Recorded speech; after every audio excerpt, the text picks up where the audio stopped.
આવી રીતે કાં કરો છો? બહાર ગયો તો કામ હતું. સવારમાં કેમ નહોતો એમ? સવારમાં શોપિંગ કરાવવા ગયો હતો આ દામિનીને લઈને. આ શૈલેષભાઈના મોલમાં 5000 રૂપિયાનું કર્યું. હા. 5000 રૂપિયા? તને જરા શરમ નથી આવતી? હે? શરમ તો આવે જ ને. મને તો બહુ શરમ આવતી હતી. અરે ગાંડા, તે તો મારું મૌન વ્રત તોડાવ્યું. ઠી નથી તારામાં. સવારનો ગોતતો હતો કે ક્યાં છો. હા, તું એક જ સમજી શકે કે હું તને ઈશારામાં શું કહું છું. કેટલી ચીકણી માયા છો હા તમે. 5000 રૂપિયા માટે થઈને તમે મૌન વ્રત તોડી નાખ્યું. હવે શું કરશો? શું કરશો? શું પાપ લાગશે તને? મને શું કામ લાગે? મૌન વ્રત તો તમે તોડ્યું છે. આ ડ્રેસની જરૂર શું હતી? કહીશ મને? કોઈ પ્રસંગ છે? કઈ જવાનું છે? ના અને હવે એમ તો દામિની બહુ સાડી જ પહેરે છે ને, એમને શું ડ્રેસ લેવાની જરૂર હતી? સમજાવી હતી દામિનીને, પણ સમજે તો ને. અહીંયા કોઈ મારી વાત માને જ છે ક્યાં? દામિનીને સમજાવીને થાકી ગયો કે રેવા દે, આપણે નથી જવું. તો કે ના ના, આ ભાભી ઘરમાં તો ડ્રેસ જ પહેરે છે ને, તો હું પણ ડ્રેસ પહેરીશ. આ ખર્ચાઓ વધારવાનું શરૂ કરી દીધું. હા, આ તારી ભાભી તો ડ્રેસ પહેરે છે, તને ખબર છે કે ભણેલી ગણેલી છે, એટલા માટે એને સાડી ફાવતી નથી. આ સાડીનો પલ્લું આમ નાખે તો આમ જતો રહે, એટલે કેવું પડે કે ડ્રેસ પહેરી રાખતું. હા મોટા ભાઈ, આ મને છે ને એક્ટિંગ કરીને બતાવવાની જરૂર નથી. ખબર છે મને કે ભાભીથી કંઈ થતું નથી. અને ડ્રેસ ને સાડી ને આ બધું તમે છે ને માથાકૂટ મૂકો. આ ઘરમાં આવું ચાલતું જ રહે. એના માટે થઈને તમારે મારી ઉપર ગુસ્સો કરવાની કોઈ જરૂર નથી. ગુસ્સો? તો હા જુઓ ને, કેટલા જોર જોરથી બૂમ બરાડા પાડીને બોલો છો. મમ્મીને જ કહી દેવાનો છું હવેથી. શું કામ? શું કામ શું? હા આવ્યો ને. સાંભળ મારી વાત. હા, મમ્મી સુધી વાત પહોંચાડવાની જરૂર નથી. મમ્મી સુધી પહેલા એટલી વાત પહોંચાડી દે કે હું શોપિંગ કરાવવા લઈ ગયો હતો અને ડ્રેસ લીધો છે. પછી તું મને મળવા આવજે કે વાત શું થાય. એક નથી લીધો હા, 4 લીધા છે. 4. 5,000 ના 4 20,000 રૂપિયા? હા. અરે મોટા ભાઈ, 5,000 વાળા 4 નહીં, 1200 વાળા 4. હાસ. એટલે 5,000 નું બિલ આવ્યું. 200 વધે. લાવ 200. કેમ? હા, મોલમાં જઈએ તો એમને મવાય છે? બેકરીની આઈટમ ના ખરીદે કોઈ? બિસ્કિટ લીધા ચા સાથે ખાવા માટે, જીરાવાળા. તમને ભાવે છે ને એટલે. મારે નહોતા ખાવા. મોટા ભાઈ, હવે લાવ્યા છીએ ઘરમાં તો નહોતા ખાવા ને નહીં ખાવ ને એવું થોડી કરવાનું હોય. ખાઈ લેજો હવે. હા તો ફેંકી થોડા દેવા છે, ખાઈ લઈશ. હા, છોડે વાત ને. આ પણ તમે ગુસ્સો શું કામ કરતા હતા એ કહેશો? હા, મૌન વ્રત તૂટ્યું. 5,000 નું બિલ સવારમાં ફાડીને આપ્યો. બધું વાતનો દુખાવો થાય ને એટલે જરા જોરથી બોલાય. દુખાવો તો મને થઈ રહ્યો છે. હા, તમે જેને મારા ભાભીને સમજાવો, એને કહો કે આ બધી નવી વસ્તુઓ ઘરમાં ના લઈને આવે. આ 2 દિવસ પહેલા મેકઅપની કીટ લઈને આવ્યા હતા. અમારે હોળી થઈ, દામિની પણ મેકઅપ લઈને આવી છે. હવે તો રાતના સૂતી વખતે પણ મેકઅપ કરીને સૂવે છે. શું? હા, અને હમણાંથી તો કંઈક નવું શીખી છે.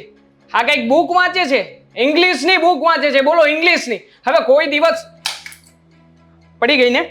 હા જો, વાતમાં ને વાતમાં સમય પણ હવે સાથ નથી આપતો. ઇંગ્લિશની બુક. સાથ છોડે ત્યારે હંધાઈ. હા, એમાં પોતાના તો થાય જ છે.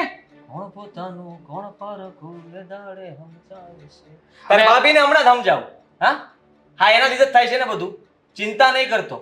કહી દઉં છું કડક શબ્દોમાં કે જેના મેકઅપના ને ફેન ફતુડા તારા બધા બંધ કરી દેજે. આ તારા લીધે થઈને દામિની બહુ વેન કરે છે અને દેવાંગને ન જવું હોય છતાંય પણ જવું પડે છે. Thank you. હા, તમારા જેવો ભાઈ ભગવાન બધાને આપે. હા, સાચી વાત છે તારી. હા, પણ તારી ભાભી નહીં સમજે તો હા ચાલુ રહેશે ને. સમજે શું કામ નહીં? મને ખબર ના હોય ને એવી રીતે શોપિંગ કરી આવે તો? અરે મોટા ભાઈ, તમે પતિ છો, પતિ મારા ભાભી માટે, તો પછી એટલું તો સમજાવી શકો કે નહીં? બાકી મને જુઓ, મારી બાયડીને દાબમાં રાખું છું. અરે વાત દેખાઈ ગયું. કોશિશ તો કરું જ છું, તમારી જેમ નથી. ઊભી પૂંછડીએ જવું પડ્યું. હે, સાથે બિસ્કિટ ને ચાય ખાઈને આવવું પડ્યું અને લેતું પણ આવવું પડ્યું. વિચાર કર, આટલો દાબમાં તો હું પણ નથી રહેતો. હે હા, મારે તો લગ્નના વર્ષો થઈ ગયા એટલે પતિ ગયો છે. હજી તું તો છે ને ઉગેલો પતિ કહેવાય. એટલે તારામાં હજી હોશ હોય ને તો સંભાળી લે તારી પત્નીને. જો તું પણ કઈ નહીં બોલે ને કઈ નહીં કરે ને તો પછી તો ભોગવવાનું જ છે. મોટા ભાઈ, સમજાતી મને એક વાત નથી. બોલો, પૂછો કઈ વાત? શું?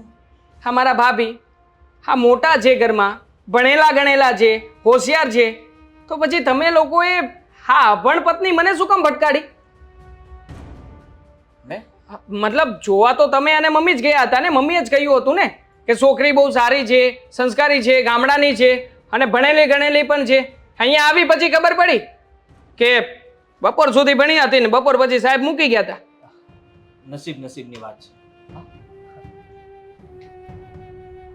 કહેતા નહીં ભાભીને કે મૌન વ્રત તો તોડ્યું છે, નકર ઉલટાની ઉપાધિ થશે.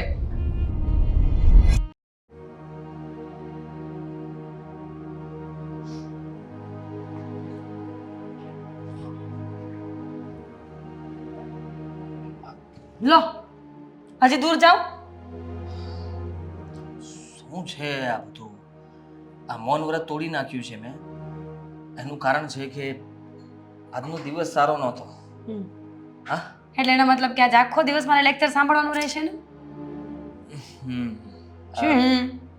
હમણાં શું લાવી તું નવું મેકઅપની કિટ? Excuse me? હા, લાવી છું ને. હા તો હા તો એટલે સારો મેકઅપ હશે. અત્યારે લગાડ્યો છે? ના. વોટરપ્રૂફ. સારું કહેવાય. ભારેમાંથી મેકઅપ લીધો લાગે છે. તમે કહેવા શું માંગો છો એ કહેશો મને. જો. મેકઅપ ને છોડો ને. એક બે છોકરા હતા. એ બંને છોકરાઓ છે ને બહુ ખાસ હતા. તો એક છોકરો છે ને એક દિવસ દુકાને જઈને ગુલ્ફી લઈ આવ્યો. તો બીજા છોકરાએ જોયું કે આ ગુલ્ફી લાવ્યો છે તો હું પણ બે ગુલ્ફી લઈ આવું. એ પણ બે ગુલ્ફી લઈને આવ્યો. એ પેલા છોકરાને એમ થયું કે હું એક લાવ્યો તો આ બે લાવ્યો, એટલા માટે લાવને હું દુકાનમાંથી 4 લઈ આવું. એ દુકાનમાં 4 ગુલ્ફી લેવા ગયો. સમજી ગઈ. 4 ની 8, 8 ની 16, 16 ની 32, 32 દુકાનમાં ગુલ્ફી પૂરી થઈ ગઈ પણ એ બંનેની મતલબમાં કોમ્પિટિશન પૂરી ન થઈ. હા તો પહેલો છોકરો લઈ આવ્યો ને તો એક લઈ આવ્યો તો બીજાને એની કમ્પેરિઝન કરવાની શું જરૂર હતી? તો બે લઈ આવ્યો. એ જ કહેવા માંગુ છું. આ ઘરની પત્ની છે તું મારી, એને વહુ કહેવાય એટલે સમજવાની કોશિશ કર કે ઘરમાં કુલ્ફી ન ખાઓ. વસ્તુ લાવે તો એવી લવાય કે જેથી કરીને તમે તું અને દામિની વહુ બંને વાપરી શકો. અચ્છા, દામિની વહુ. તો એનો મતલબ કે આ વાત કુલ્ફીની નહોતી ને? આહા, જો તું જે રીતે રહે છે, તું જે રીતે કરે છે એ તમે લોકો નથી રહી શકતા, એમાં હું શું કરું? તારું જોઈને દામિની વહુ પણ એવું રહેવા કરવાનું બધું કરે છે. તો હું શું કરું? સુધર, તું બદલાઈ જા. એમને બદલાવું એના કરતા તું તારા વર્તનમાં સુધારો કરીશ તો કદાચ ઘરમાં થોડી ઘણી સરળતા રહેશે. આદિ, કામ કરો તમારું. કામ મારું જાત છે ને, તને ખબર છે સવારમાં ગામની પંચાયત કરવાનું. સવારમાં દેવાંગને હું ગોતતો હતો, દેવાંગ ના મળ્યો તો ખબર પડી કે દેવાંગ ભાઈ સાહેબ છે ને સવારમાં ગયા હતા દામિની વહુને લઈને શોપિંગ પર. તો 5 જોડી ડ્રેસ લેવડાવ્યા છે. શું? 5000 નું બિલ આવ્યું છે. 5 ડ્રેસ? 5 ડ્રેસ માય ગોડ, ના 5 4 ડ્રેસ. 5000 નું તો બિલ આવ્યું. 5 કે 4 આઈ ડોન્ટ કેર, પણ એ ડ્રેસ શું કરવા હતા અત્યારે? 4 ડ્રેસ કીધા હતા. આદિ, હા આદિ, હા, આ 1200 રૂપિયાનો એક ડ્રેસ એટલે 4 48 ને 200 નો બિસ્કિટ ને ચા ને. હા જો મેરા તને સમજાવી દઉં છું કે હા તારી લીધે બધું ઊભું થાય છે. દેવાંગ પણ મને ફરિયાદ કરતો હતો ને કહેતો હતો કે ભાભીને થોડું સમજાવું. આપણે લોકો નહીં સમજીએ તો પછી એ લોકો કેવી રીતે સમજવાના? આપણા લીધેથી એ લોકો બંને વચ્ચે ઝઘડાઓ થાય એવું આપણે ન કરવું જોઈએ ને. Shut up. મને શું કહો છો? હું તો બરાબર જ રહું છું ને જેમ રહેવું જોઈએ એમ. અરે એ એટલા મોંઘા ડ્રેસ લાયા એમાં હું શું કરું? હું એવું કંઈ કરતી નથી. અને રહી વાત આ લાઈફની, તો જેને જેમ મજા આવે એમ જીવી શકે ને. કોઈના કહેવાથી કોઈ બદલી ન જાય. અને માણસનો સ્વભાવ છે ને એ ક્યારેય ના બદલે. દેખા દેખી અદેખાઈ જે દામિની કરે છે ને એને અદેખાઈ કહેવાય. સમજુ છું. કઈ બુક પણ લાવ્યા છે ઇંગ્લિશ શીખે છે. હા પતી ગયું. સત્યાનાશ. કોનું? બુકનું, ઇંગ્લિશનું. હવે દામિની ઇંગ્લિશ શીખીને બોલશે ને તો ઇંગ્લિશ ભાષાની તો વાટ લાગી જવાની છે. જો વાટ લાગવા કરતાંય તે મીરા સમજવાની કોશિશ કર. મમ્મીને ખબર પડશે તમે લોકો ઘરમાં છે ને બંને સરખી રીતે નથી રહેતા. આ અવારનવાર તમે લોકો કઈ ને કઈ માથાકૂટ કરો, બોલચાલ કરો એ સારું ખબર છે મમ્મીને. મતલબ કે હવે દેવાંગને ખબર નહોતી કે દામિની વહુ મતલબમાં થોડાક અભણ છે. હા થોડાક જ. પણ હવે જે છે એ છે એને એક્સેપ્ટ કરવું પડશે. અને તને પણ હું કહી દઉં છું કે આપણે એમને જે ગમતું એવું કરાય. એમને જે જોતું હોય આપી દેવાય. એ ખોટી માંગ ઊભી કરે એવું ના કરાય. તમારું કામ કરો ને તમે. ક્યારના ચર્ચા કર્યા કરો છો. એક ધારી લપ સિવાય બીજું કઈ આવડતું નથી. લપ? આને લપ ના કહેવાય. સમજી નહીં તું? હા છે ને, ઘરને કેવી રીતે ચલાવવું એ હું જાણું છું, હું સમજુ છું. તું પણ સમજવાની કોશિશ કર. આટલા બગાસા આવે છે તો એક કામ કર ને, હા ચા મૂકી દે ફટાફટ. હા છે ને, પેલા બિસ્કુટ લાવ્યો છે આ જીરાવાળા. આપણે બે ચા ને બિસ્કુટ ખાઈએ ને પછી આગળની વાત તને બેસીને કરું નિરાતે. ઊંઘ આવે છે. ચા તો મૂકી દે. પીવી હોય તો મૂકી લો જાતે. હા, વર્ષો થઈ જાય ને લગ્નના, પછી આવું જ થાય.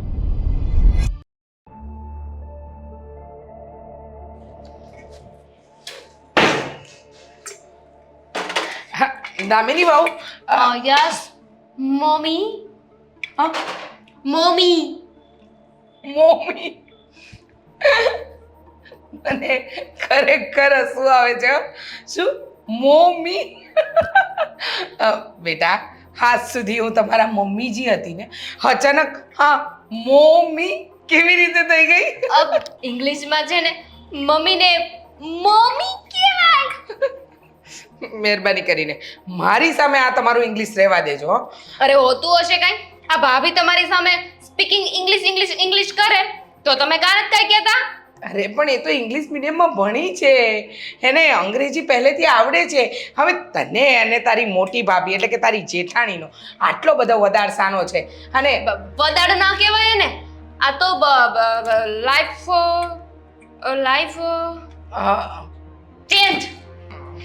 ચેન્જ કહેવાય. હા હા, પણ મને તમે આવી લાઈફ ચેન્જ કરશો ને એ નહીં ગમે. આપણે જેવા છીએ ને એવા રહેવામાં મજા છે. તો એવી તો જો. અને તમે કંઈ જોયું કે નહીં? હા જોયું. હા, અચાનક સાડીમાંથી ડ્રેસમાં કઈ રીતે? બુટ્ટી ફૂલ લાગુ છું ને? અરે એકદમ બુટ્ટી, એકદમ સુંદર દેખાય છે બેટા, સરસ લાગે છે હો.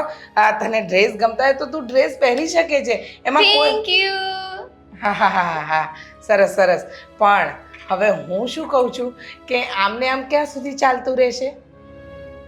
આમને આમ એટલે? હા, એટલે કે આમ જ તમે મીરા બહુને જોઈને ડ્રેસ પહેરતા થઈ ગયા. એ ઇંગ્લિશ બોલે છે તો તમે ઇંગ્લિશ બોલો છો. હું શું કામ મીરા ભાભીની કેટ કરું? કેટ એટલે? ઇંગ્લિશમાં કહેવાય ને કોપી કેટ. તો હું શું કામ મીરા ભાભીની કેટ કરું? એને છે ને કોપી કર્યું ન કહેવાય. માણસ જેવું છે એવું બહાર દેખાય ને તો એ સારું લાગે. હા, તમને જ્યારે અમે જોવા આવ્યા હતા ને ત્યારે તમારી સુંદરતા, તમારા ગુણ એ બધું જોઈને જ અમે પસંદ કર્યા હતા. પણ હવે અત્યારે મને એમ લાગે છે કે તમે મીરા વહુની કોમ્પિટિશન કરી રહ્યા છો. શું? હા, તમે એની સાથે પોતાની જાતને કમ્પેર કરી રહ્યા છો ને આમાં છે ને દુઃખી થવાનું જ આવશે. ના, મારે ભાભી સાથે પેર નથી કરવી. અરે હું કમ્પેર કરવાની વાત કરું છું. જેમ કે એ અંગ્રેજી બોલે તો તમારે અંગ્રેજી બોલવું છે, એ પાર્લરમાં જાય તો તમારે પાર્લરમાં જવું છે. પણ તમે ગામડામાં મોટા થયા છો. આ તો શું થઈ ગયું? આ બધા છે ને 17 વાર સંભળાવો નહીં કે હું ગામડામાં મોટી થઈ છું. ખબર છે મને કે ગામડામાં મોટી થઈ છું. હર વખતે યાદ કરાવવાની જરૂર નથી. હા, પણ શીખવું હોય તો શાંતિથી શીખો ને બધી વસ્તુને. તમારે શીખવા દો છો? હા, મારી રીતે કોશિશ કરતી હતી ને, પણ નહીં. તમને તો તમારી મોટી વહુ ઇંગ્લિશ બોલે ને એ જ વધારે ગમે છે. અરે એવું નથી દામિની બહુ, તમે સમજતા કેમ નથી? આમાં રોજ ઘરમાં ઝઘડા થાય છે. રોજ નવી વાત એવી ઊભી થાય છે કે તમે મીરા વહુ સાથે ઝઘડો છો, ક્યારેક દેવાંગ સાથે ઝઘડો છો. અને આમાં છે ને બંને ભાઈઓ વચ્ચે પણ બનતું ઓછું થઈ ગયું છે. હા, તો દેવાંગને મારી કદર જ નથી. એમને જ્યારે જો ત્યારે બસ ભાભી આમ, ભાભી તેમ, ભાભી ફલાણું આવું જ બોલ્યા કરતા હોય. અરે એવું નથી. સમજો, મારા માટે મારી બંને વહુઓ સમાન છે. કોઈ વધારે કે કોઈ ઓછું નથી. કે દેવાંગ માટે પણ તું અને એની મીરા ભાભી બંને સરખા છે બેટા. તું આ બધું છોડ. આ મને સારું નહીં લગાડો હો. મને ખબર છે. અને ચાલો અહીંયાથી જાઓ, મારે કુક કરવાનું છે. શું કરવાનું છે? કુક. એને કુકિંગ કહેવાય બેટા. તમે સમજી ગયા ને? હું ચેક કરતી હતી કે તમને કેટલું ઇંગ્લિશ આવડે છે. વાહ, સરસ. હા, ચેક પણ કરો છો તમે. ગમ્યું મને હો. શું? એ જ કહું છું. શું? બનાવવાનું છે શું? હું આ કુકરમાં છે ને વેજીટેબલ્સ બનાવીશ. આને છે ને પ્રેશર કુકર કહેવાય. શું કહેવાય? એ હું ચેક કરતી હતી હા. કે તમને કેટલી ખબર પડે છે. ખબર છે મને આ પ્રેશર કુકર છે ને એનું ઢાંકણું છે. હા હા ખબર છે ને. તો એને એ પ્રમાણે લઈને ચાલો. અને વેજીટેબલમાં કયું વેજીટેબલ આમાં નાખવાના છો? અનએજ્યુકેટેડ સબ્જી. હા એટલું એ નહીં ખબર પડતી. ના ગવાર. હા, આ ઘરમાં હું જ ભણેલી છું.